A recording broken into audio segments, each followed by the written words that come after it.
everybody. Let's take a look at dates, job progress, and notifications.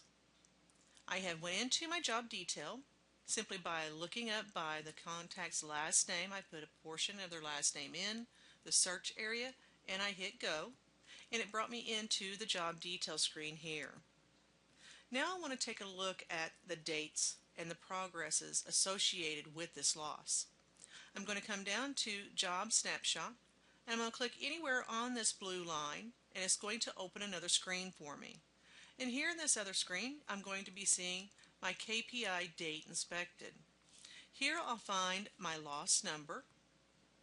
I will also find the date of loss, date received, date contacted, the date of the site visit, estimate delivered, estimate accepted, the work starts on, the projected close, and the date closed, and also the progress of this loss. Typically, the date of loss and the date received are entered in by the CSR or call taker. Once that's put in and the new lead has been created, it comes into typically the estimator's hands. At that time, they're going to contact the client and schedule a site visit and put their name in here so that everyone knows that they're the one that's going to be going to the site visit. Once they've written the estimate and they've delivered it, they put the date in here. And then once that estimate is accepted, whether it's by an insurance company or a homeowner, the date goes in here. Each and every time that a date is entered, the progress level of that job will move forward. Here we have the work starts on. This is typically the project manager that looks at the schedule and schedules the subs as well as your employee technicians. He also will put in the date projected close based on the estimator's budget. Once all the work is completed on that site, he'll come in and put in the date closed. This will give everybody notice that all the work has been completed on that site at this time. And again, each and every time a date is put into this area, the progress level will move forward. As you can see here, whenever the date contacted is put in, it'll move forward to the progress level of customer contacted. Once we have a schedule for the inspection, again, the progress level will move forward.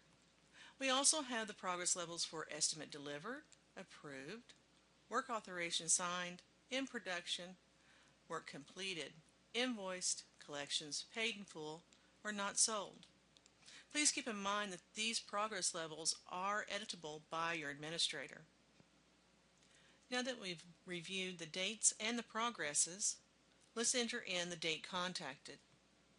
I'm going to come up to the date contacted, and I'm going to simply tap on the calendar pop-up, and it brings a convenient calendar to my screen, and I can simply choose the date in which I contacted them, which was today. And as you can see, the system wants to help you bring the progress up to customer contacted. I'm going to allow it to change, and if you'll look down here, when I hit the OK button, it's going to change the progress. I want to put in the time in which I spoke with them, and it was actually at 11 o'clock this morning. And then I also want to put in the date of site visit.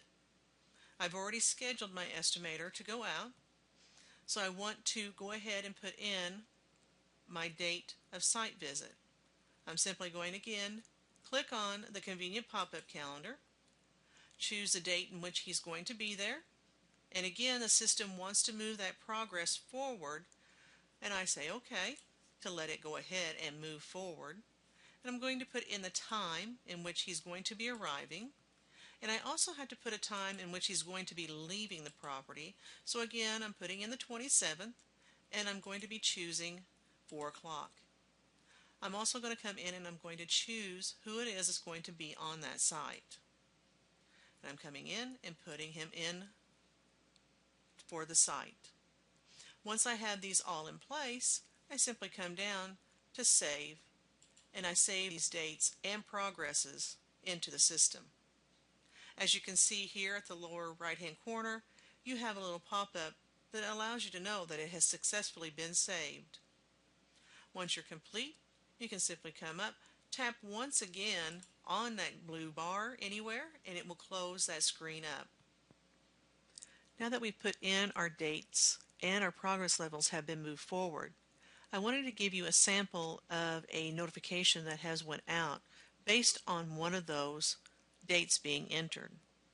This happens to be the new lead job notification. Your administrator has set up notifications so that each and every time that a date is put into the system, it produces a notification to go out to the appropriate parties. Here we have the new lead, and it gives us the information such as the primary contact's name, the type of loss, and the job ID.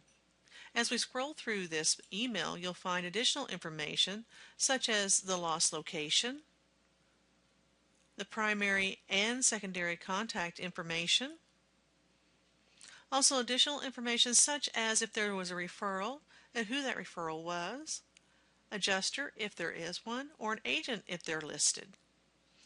And then it repeats the information as far as the job ID, and it gives you the pertinent information on that claim, such as the claim number, deductible, policy number, and even the policy limits.